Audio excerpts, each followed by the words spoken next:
Welcome,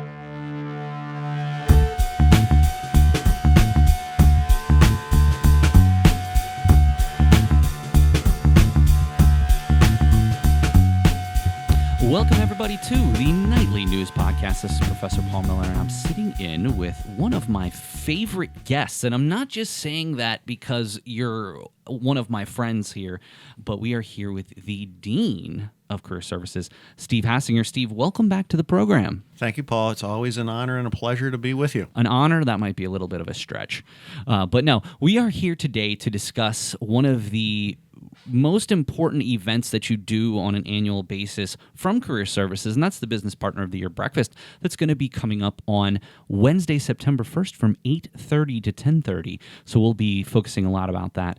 We're also here with Nightly News Co-President Janelle Dulac. Jen, welcome back to the podcast. Thank you for having me. I always love being on. Well, we always love to have you as well.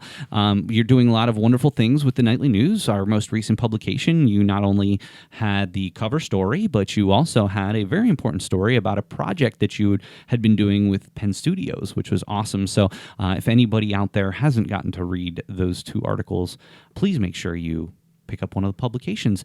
Something to add, if you are looking for a publication, we have now found an area in the ATEC lobby that we are able to keep our publications all the time. So if you did not receive a publication or you're looking for a publication, please stop by ATEC. Always make sure to keep several copies of the publication there.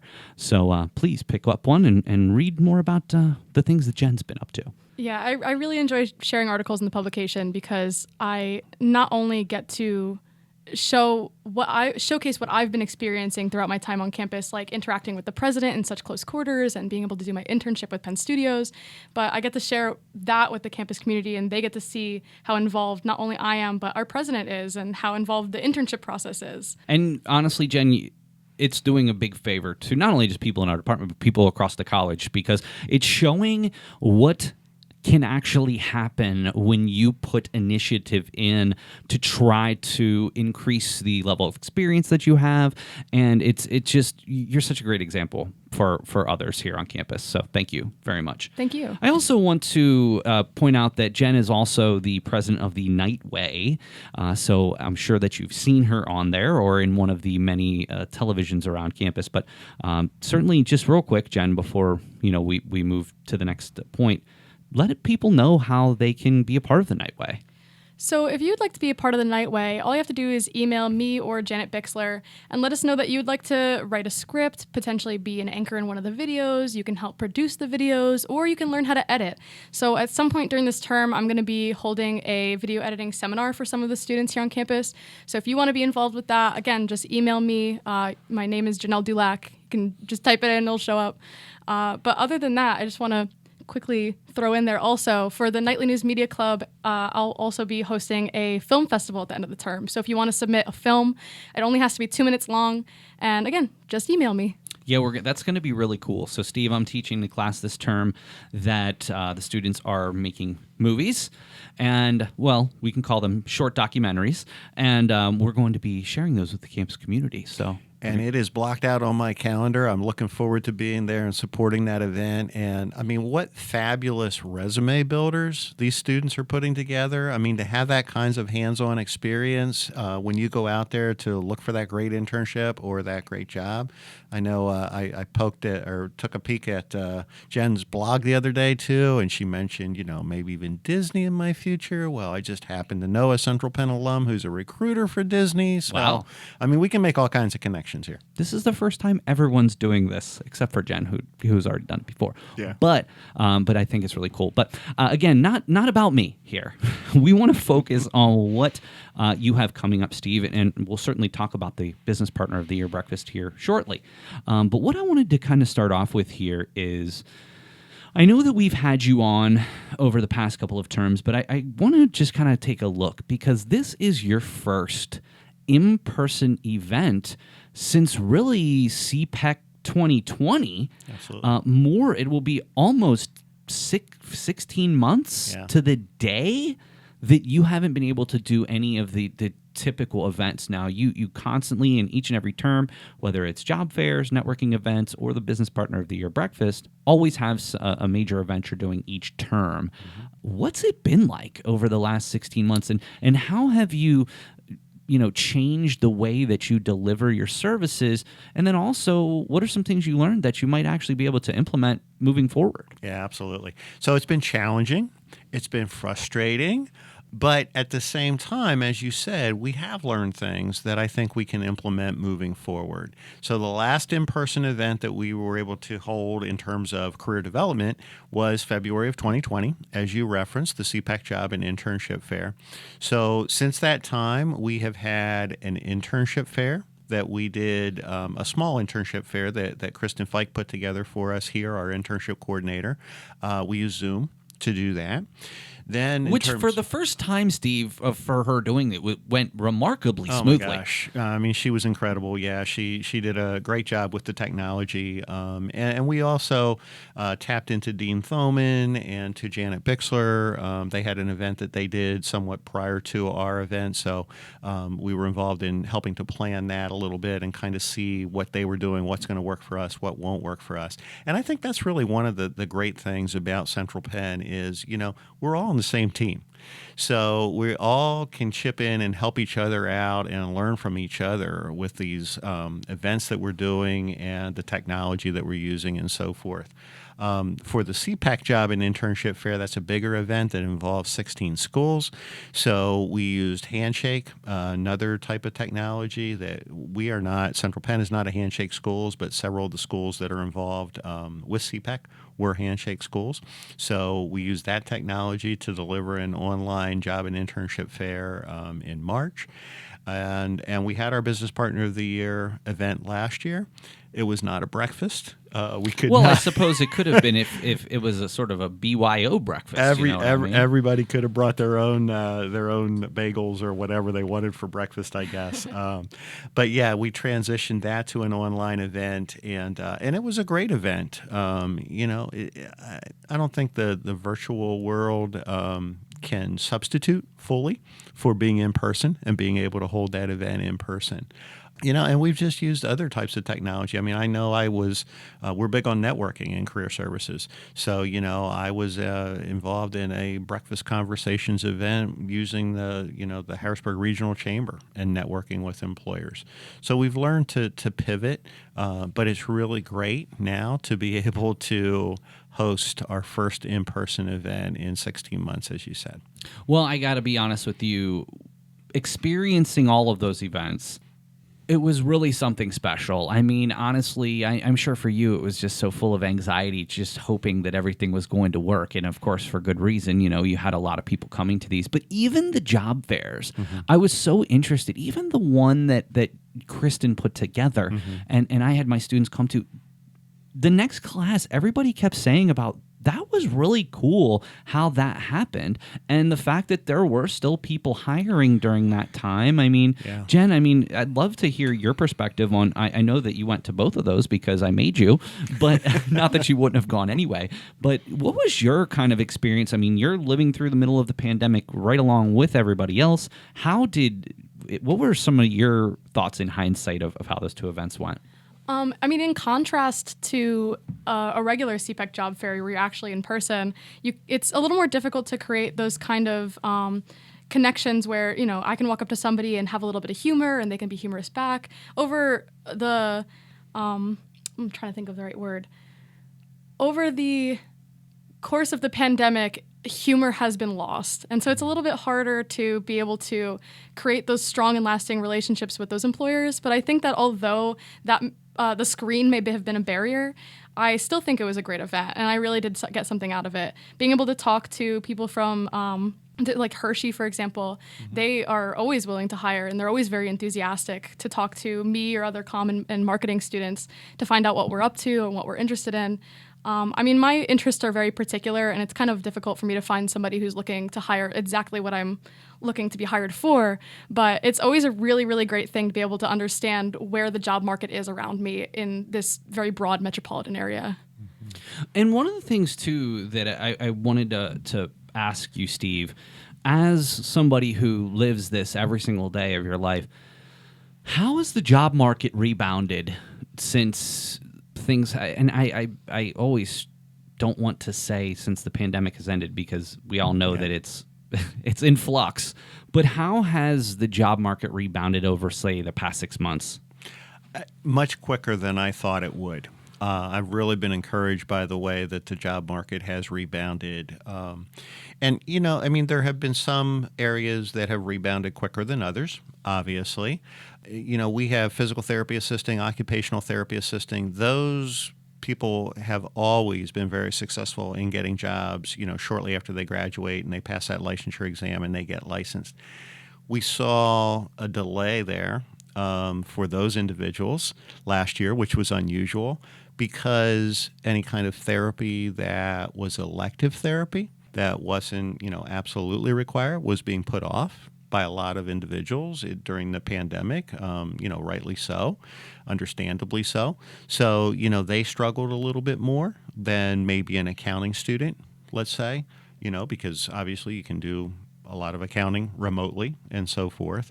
But overall, I have been very encouraged by the way the labor market has bounced back, and barring a backslide with the pandemic here and so forth, and having to put a whole lot of restrictions in place again, I've been very encouraged. I'm going to be curious to see in a lot of career fields what the future looks like. One of the questions I want to ask at the Business Partner of the Year town meeting that we do as part of that event is, the future of remote work, and how does it look different coming out of the pandemic than it did prior to the pandemic. Locally, Nationwide Insurance, huge employer in the Harrisburg area, they don't have a facility anymore. They've gone totally remote. So that's one of the things that I always talk about. So this is just my own personal preference. I would not want to work from home. Yeah. I enjoy going to the office. Now, listen, I appreciate the flexibility. So say if I have an appointment, maybe I can work at home a day. Right. But I couldn't imagine, this is again just me personally, I couldn't imagine working from home all the time. Now, if I lived alone, then sure, that probably wouldn't be too bad. But that's not the case, and for most people, that's probably not the case. I wonder how that's going to work, or Steve. And I'm just throwing this out there, maybe an area that we could look at in terms of potential in the future is some of these co-working spaces that have existed over the years for people who don't want to work from home and they're sort of compelled to work from home from their employer. There are certain co-working spaces in this area. Startup Harrisburg is one of them off the top of my head that I can think of that offers people office space for individuals. And I wonder if I was ever told, hey, we're going remote, not that we would ever do something like that here, but if I was ever in a situation where I worked at a job and I was told that, I'd probably seriously consider getting co-working space. Yeah, no, I agree. And, if you look at the Central Penn strategic plan, we may actually be offering that co-working space in the future with our entrepreneurship and small business program. It was kind of nice for a little while to be remote, maybe, but not for the long term, I mean, Ask for me, Jen. Yeah, no. I would just get so mad when my son, he just doesn't care. He would just walk behind me, and I would just get. And it's not. I wasn't mad at him. I was kind of more just mad at the situation. But I'm trying to teach, and I've got people making noise, and obviously so did the students. No one was isolated from any of this. But I do think that hopefully we did learn some things, and that we're able to sort of implement this in the future of the job market. But so I do want to make sure that we spend ample time here. Sure. On the Business Partner of the Year breakfast. Again, that is Wednesday, September 1st from 8:30 to 10:30. Our keynote speaker this year will be the CEO of Duck Donuts, Betsy Ham. Yeah. She will be on the Bridge podcast with Dr. Linda Fedrizzi-Williams, and I am the producer of that program, and it was so nice she's like the nicest person in the world.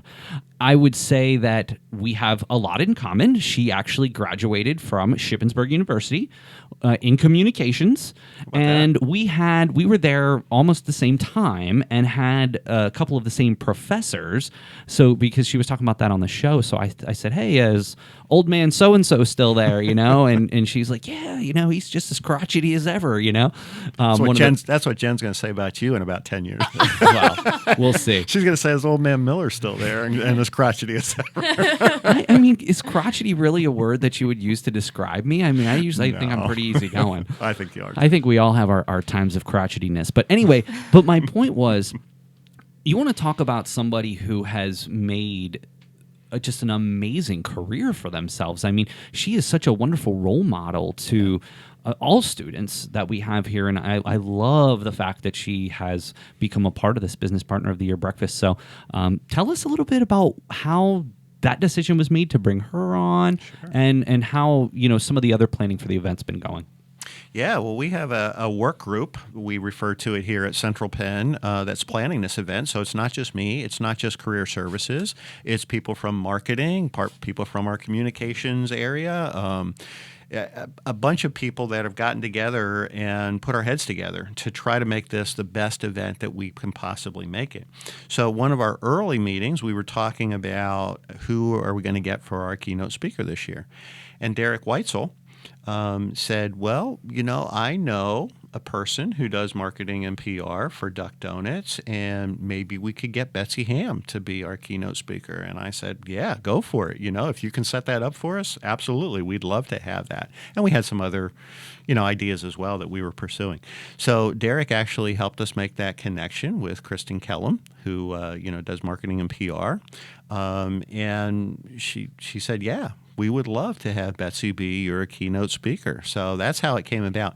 It's all about networking and making those connections. So we are excited that she is going to be able to join us. And as our newly keynote minted speaker. CEO, Yeah. by the way. She Yeah. said she'd only been CEO for a couple of months. Yeah. And I mean, a lot has happened in those months, too. Duck Donuts has gone international. So they are franchising in Canada, and they are franchising in Dubai. Can't beat that. Yeah. Well, again, please, everybody go to sign up for this, which, speaking of which, Steve, if someone would be so inclined to want to come to this, how might they go about registering? So this website might sound a little bit funny, but it is GiveButter, Butter, givebutter.com. And if they go to that site and they do a / and type BPOY 21, it will take them directly to the site to register. And for students, they will see in their email, by the time this podcast comes out, they will see in their email an official invitation with that link provided. Students can enter a promo code of student to not have to pay to attend the event. Faculty and staff can enter a promo code of staff to not have to pay for the event. For the general public, for business partners, for the community, they are going to pay $20 a ticket. However, they can also enter a promo code of BOGO, buy one, get one, to get 2 tickets for $20. Cool. And trust me, well worth it with the spread that you guys have. I mean, it's always just fantastic. Yeah, we will have a big buffet breakfast for everybody with pancakes and eggs and sausage and bacon and muffins and, of course, coffee and juices and all kinds of things. So, yeah, that's one of the things that we missed when we went virtual. Mm-hmm. Well, Jen, I got to ask you, so you've been to the Business Partner of the Year breakfast before. You've been to both virtual and in-person networking events. If you're a student out there who's listening to this, can you provide some tips on how a student might prepare for an event like this where, frankly, you're going to be rubbing elbows with a very influential person in our community?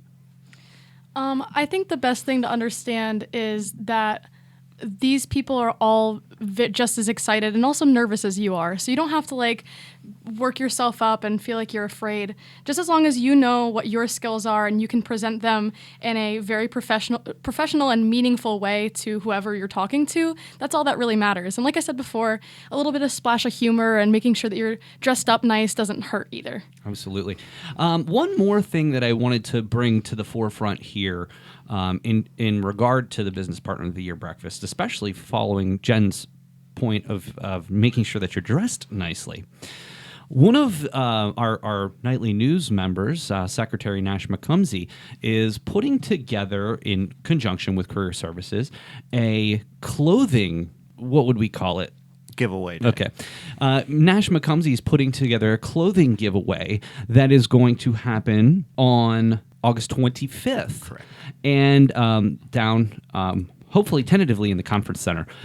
So basically, if you are a student who needs to have something nice to wear for that business partner of the year breakfast, you're going to have that opportunity to not only come over, check out what Career Services has, and get yourself a nice piece of clothing for that event. And students can donate clothing to the Career Services, right? Absolutely, yeah. And I think one of the misunderstandings sometimes with students is when we promote this is, okay, I'll come and I'll wear this to the event and then I'll bring it back. No, it's yours to keep. We have clothing that a lot of the clothing is new or it's like new. And, it's from places like, Ralph Lauren, Jones, New York, some really high quality stuff here. So they can come, they can pick out what they want, and it's theirs to keep. And one of the things that when Nash and I were talking, kind of brainstorming this project, one of the things that I shared, and one of the things I share with all my students, anytime you have the opportunity to build your collection of professional clothing, it's so important. Because let's say you go to one and you pick up an outfit, and then maybe you have one again next year, you pick up another outfit. By the time, even if it's every couple of terms that you do this, if you just go and grab a piece every time, well, then you've got like a good rotation. Because if you're going to your internship 3 days a week, then you got 3 nice outfits. One of the things that I have struggled with over the years is frankly the expense of professional clothing. And I've managed to, if anybody asked me what I needed for like a gift or something, I would always say, get me a shirt, get me a tie. And now I have a good, but it's taken me 8 years to build this. So one of the reasons that I think that this is so important that we keep doing this is because students have to understand, hey, your internship's going to be here before you know it. And guess what? Everyone doesn't have $200-300 to go out and buy a whole new wardrobe. That's just not how it works. So I can not only commend you for doing this, but it's so appreciated by the students who take advantage of that resource. Yeah, absolutely. It's a great way to get started and to build that wardrobe, as you said. One less thing you have to worry about when you're getting ready to go out there on internship or to that job. And like you always say, the internship will be here before you know it. Oh, absolutely. So you have to do what you can do. We are on accelerated terms here at Central Penn, so it rolls around and goes very quickly, yeah. Well, Steve, I want to thank you for being here. I want to again promote the Business Partner of the Year breakfast on Wednesday, September 1st from 8:30 to 10:30. Steve has given you all of the information, but I'll also put that along with the show notes as well. So if you want to sign up for that, you can do so. So Steve, thank you so much for spending the afternoon here with us, and I'm going to do everything I can to promote this Business Partner of the Year breakfast. We appreciate that, Paul. It's going to be a great opportunity. It's going to be an opportunity for students also, as you said, to showcase their skills, different from a job fair. So it's not like you're going up to a table and you're introducing yourself to the employer, but during the town meeting, I'm going to be looking for input from students and faculty and staff and employers in the community. So that's an opportunity for them to make their voice heard. We had an employer one time who created a job for a student who was at one of these events because they were just so impressed. A couple years ago, we had our intern of the year who was being recognized at this event. Employers were so impressed. He came out of there with, I think, 5 potential interviews. Wow. Yeah, the employers wanted to talk to him because they were so impressed. So great opportunity to get your name out there. And of course, co-president Janelle Dulac, I really hope that you are able to take advantage of this. I hope that at some point you at least go introduce yourself to Betsy because she is a wonderful person. They have a lot of growth potential, and you never know what might happen. Maybe they need someone to come edit their videos for them, or maybe in that case, they see how wonderful of a person you are and what your skill set is. Maybe they create a job for you. Maybe they think that this is something that they need and might, enhance their brand. So always keep that in mind. Great. Thank you very much. And I do hope that those opportunities do come my way. So do we. And Steve and I both will do everything we can to make those opportunities come to fruition. But you do a pretty darn good job yourself. So yes, she does. All right. Well, hey, that's going to do us for another episode of the Nightly News Podcast. I'd like to thank co-president of the Nightly News, Janelle Dulac, and Dean of Career Services, Steve Hassinger, for being here today. So that's going to do it. And we'll see you again on the next podcast. Till next time. Hey guys, it's Community Relations Coordinator Curtis Voelker, and you're tuned in to the Nightly News Podcast. Well, welcome everybody to the Nightly News Podcast. This is Professor Paul Miller, and I am sitting in today with any of the podcast guests will remember this gentleman. You have been on several times, and it's certainly such a pleasure to have you back. We have today the Director of College Relations, Curtis Voelker. Curtis, always such a pleasure to have you here on the Nightly News Podcast. Thanks for having me, Paul. And you have to say remember because it's been quite a while. It's been too long, in fact, and I'm happy to be back. Well, I got to tell you, walking through our last 2 years, we didn't do a podcast for almost 9 months, which was very difficult because we obviously the school was closed for 6 months, and then even when I was able to get back to campus in July, I was one of the few, and then we came back in fall, and we eased back in with like 2 podcasts. But everybody, you cannot have masks and try to do a podcast. Oh, for sure. So it was really like, okay, I have to have people who are comfortable with being in a small room with other people. So it has been a big challenge to keep the podcast going, but we are back to 6 episodes per term. We had originally done 8. But we're now just doing them every other week during the term, and that's been more manageable. And I think this is the first term we're going to be back to 6. So it's certainly no offense. Oh, no, not at all. I'm just happy to be back. Thanks for having me. Well, we are always happy to have you on, and a very, very important reason why we're having you on today. So Curtis is one of the fine folks who is on the philanthropic task force, which is also Adrian Thoman and myself, as well as several others, Susan Lynch and Derek Weitzel. There's I don't want to forget anyone, so I apologize. Please don't hurt me. It is a Friday afternoon here when we are recording, so it's been a long week.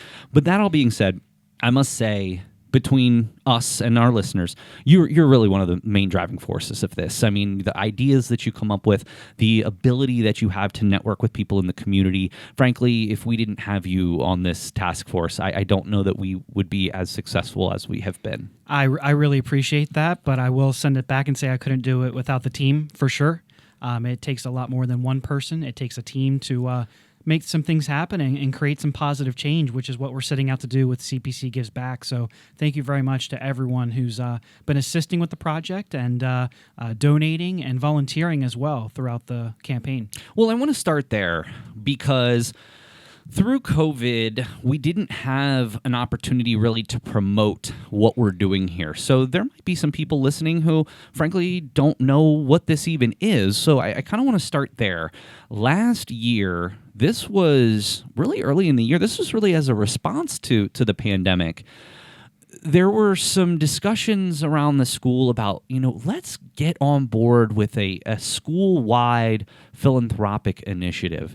And last year, what ended up happening is, we created this task force as part of the strategic plan. So I guess it wasn't really in response. This was going to happen one way or the other. It just sort of really became very urgent during the pandemic. And so this is something that I am extremely passionate about because ask any of my students. They'll tell you. I'm constantly telling them about how important it is to volunteer and give back to your community. So last year we decided on hunger. So we did Combat Hunger last year, in which we were basically did a massive food drive. And one of the things that I always will remember as long as I live is the opportunity that I had as part of my team to volunteer with the New Hope Ministries during the pandemic.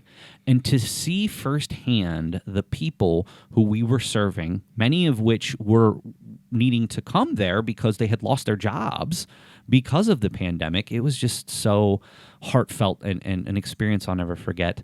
But when we think back to this, what were some of your most fond memories of that 6-month period where we combated hunger, if you will? I'd really say just the whole campaign and the project itself.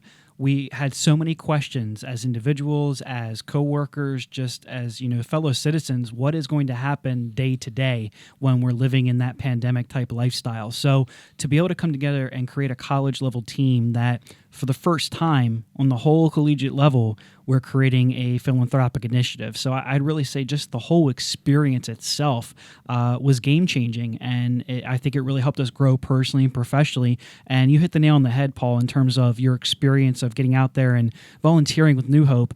that's what it's all about, is one, to show our community that Central Penn College is here. We care. We're going to support you through the tough times and do the best that we can.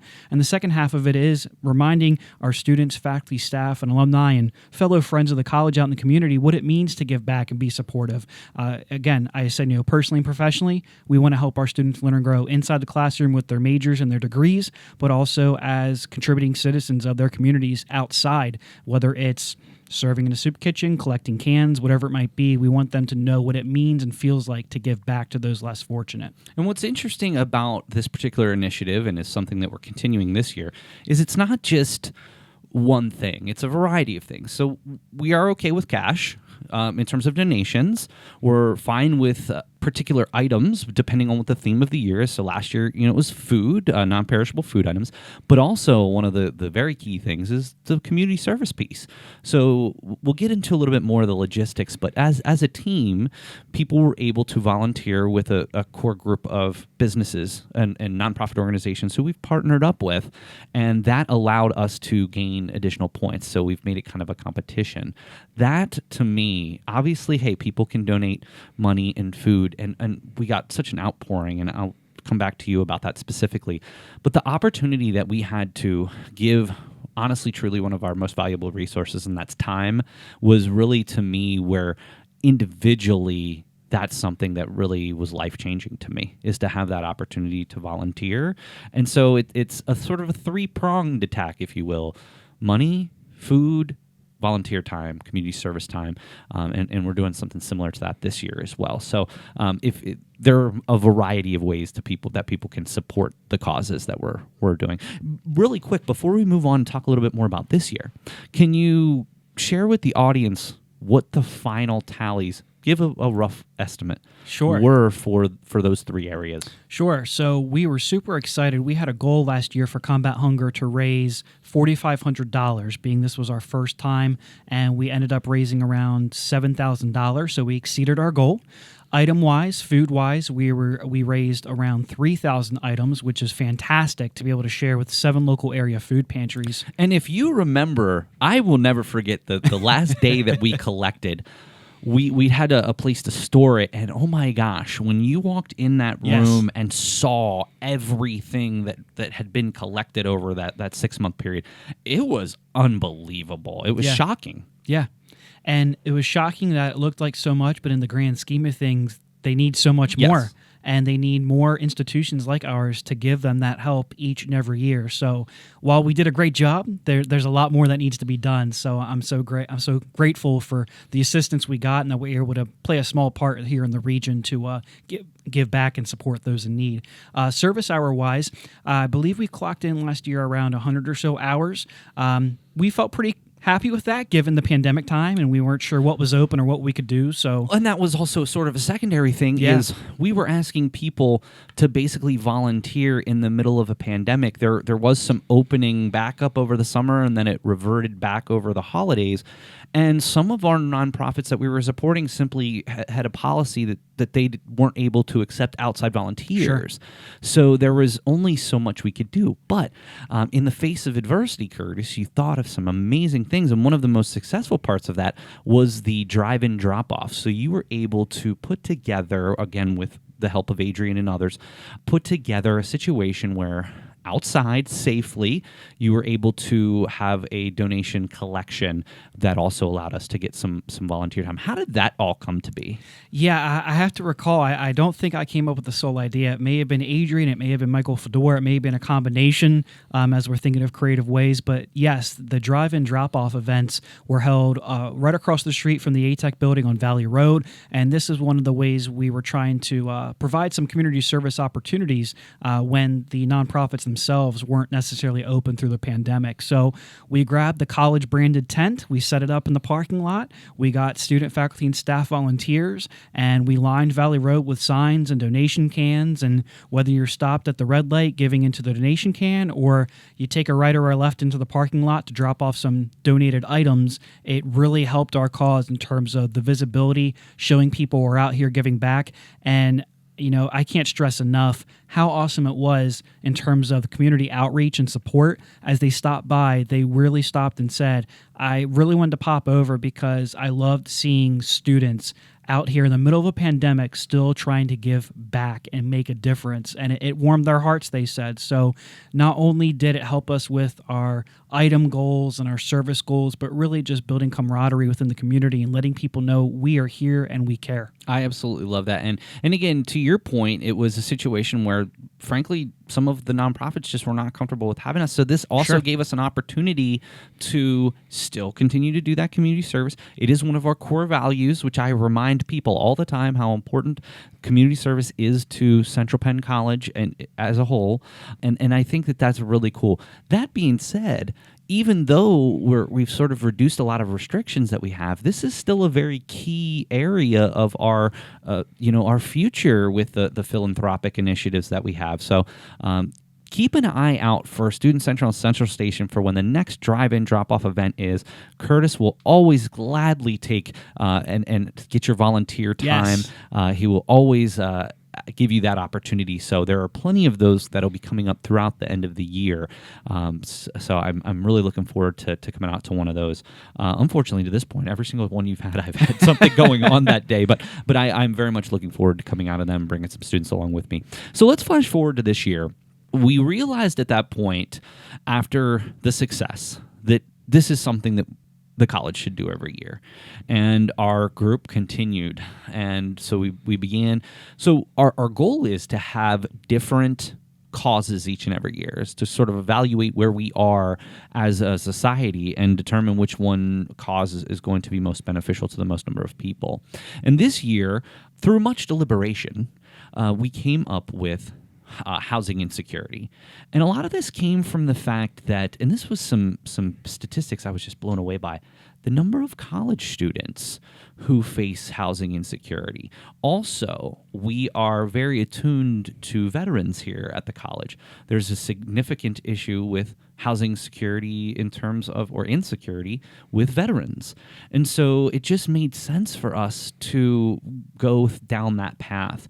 And I want to explain. So last year, we looked at where do the majority of our students come from, what counties, and those are the counties that we want to serve. And so this year we did the same thing. We looked at those same counties, so we tried to find an organization in each county from Cumberland, Adams, Dauphin, Perry, Lancaster, Lebanon, and I'm sure I'm missing one. York, thank you. But I got 6 of 7. That's pretty good. But so we're looking at all of those counties, and we're looking at individual nonprofit organizations that are supporting that particular mission as part or all of their own mission. And we have such a great lineup of people and nonprofit groups that we're supporting this year. I was wondering if you wanted to kind of just share some of those groups and why we chose those individual groups. Sure. And before I name some of those groups, I just want to share some of the other ideas or information that assisted in us choosing housing insecurity and homelessness for this year's CPC Gives Back campaign, which is entitled Raise the Roof, playing off of the housing insecurity and homelessness. So some of the other things that helped us decide what this cause was going to be this year were not only the things that you just mentioned, Paul, but also we were launching an updated housing scholarship right around the same time we were choosing our initiative. So those two areas really meshed pretty well. And the other thing is we actually sent out a survey opportunity to students, faculty, staff, and alumni where they could have their voice heard in terms of, hey, we did it this first year. We want to keep it going every year. What would you like to see coming up next?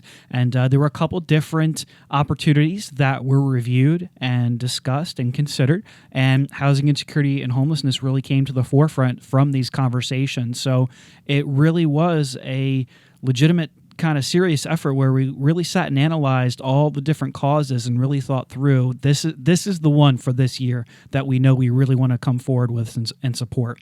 Now, to your first question, what are some of those organizations that we're supporting this year?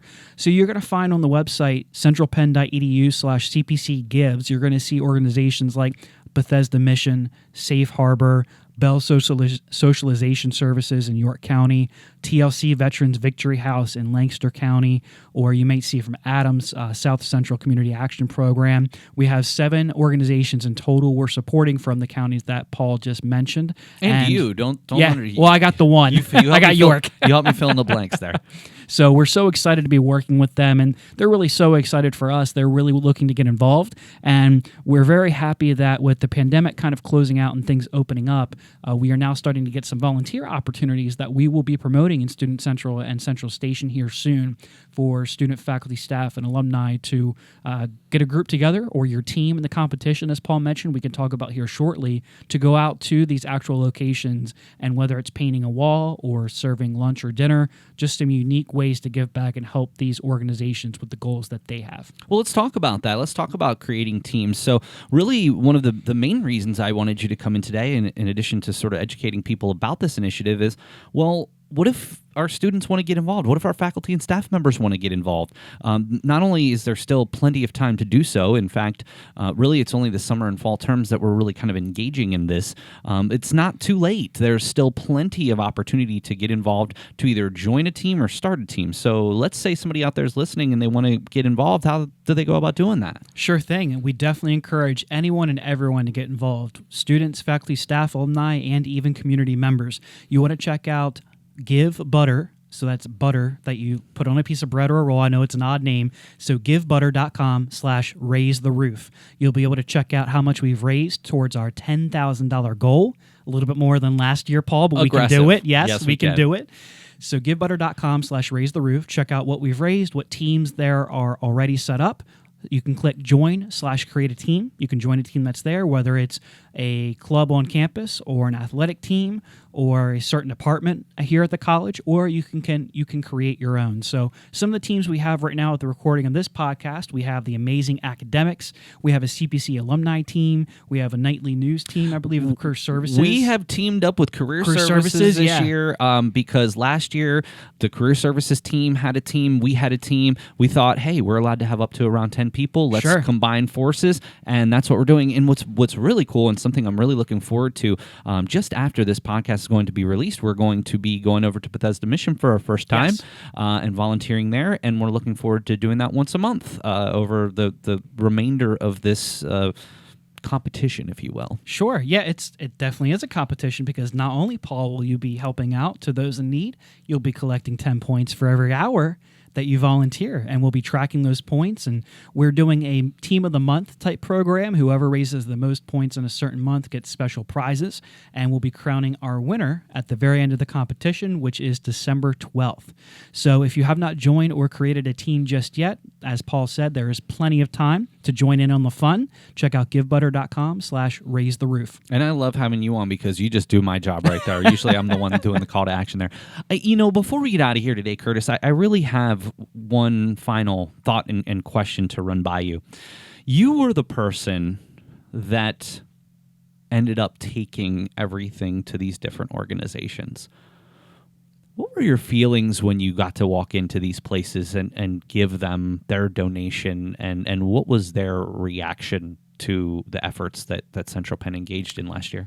Especially delivering during the pandemic time and being able to see their staffing is not what one may think in terms of handling all of the inventory. They may receive donations or things that need to go out. There's a very select few team members that I saw at these organizations that are doing everything they need to do day in and day out to help these people that are in need. So yes, you may hear and see and feel, they need help.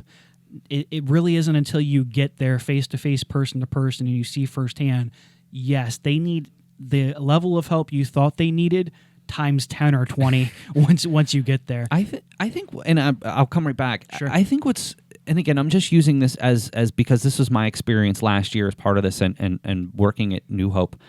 They had basically one employee at a time. There were different shifts, obviously, and then basically 80% of the people there were volunteers. I mean, they're running on a shoestring budget, and I'm positive that almost every other organization is kind of in the same boat. And so it's not so much to just donate things, but then they have to try to figure out how they're going to get volunteers to move those things, Yes. to store those things. And it was really kind of eye-opening. And I've done a lot of volunteer work in the past, but nothing quite like this. And gosh, just the feeling that I got when I left there every day, because I got to the point where I was working weekly. There was a Tuesday afternoon shift that I did every week. Part of it was just because I wanted to get out of the house. Yeah. But honestly, after that first day and I left, the fact that I knew that I was sincerely helping not only just the people who were there, but their families. I mean, it was emotional. Yeah. And I wonder, when you went into each place, like, how did that make? I know you're there on behalf of the college, Sure.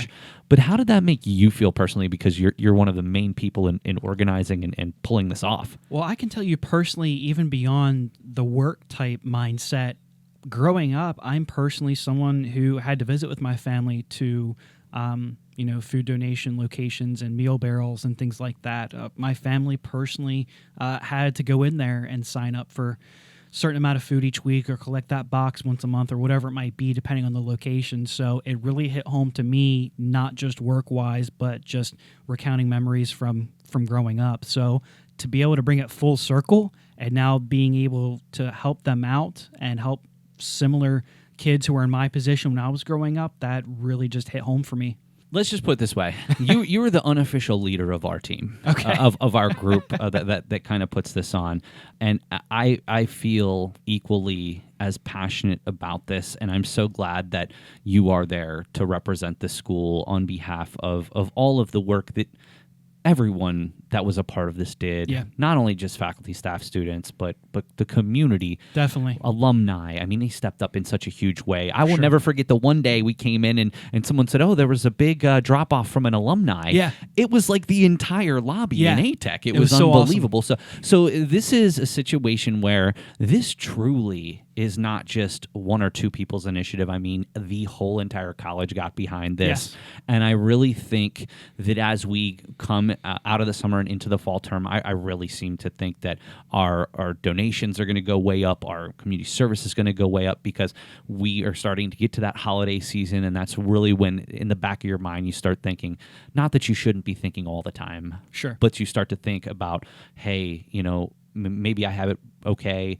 I want to pay it forward to those less fortunate. And that's what's so important to what we're trying to accomplish is coming together as an institution. And I think that's what's so important. And I would just wrap it up with simply saying that if you haven't joined the campaign yet, please check it out. If you have questions, please let us know, because literally every dollar, every item, every hour, and every person, you being a listener, you count.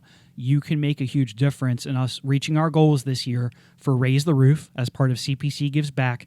Our goals being raising $10,000 to be dispersed and shared between our 7 local area organizations, collecting over 3,000 everyday care items that us listening probably take for granted every single day. Things like soap, toothpaste, washcloths, blankets, pillows, non-perishable food. You name it, chances are these shelters need it.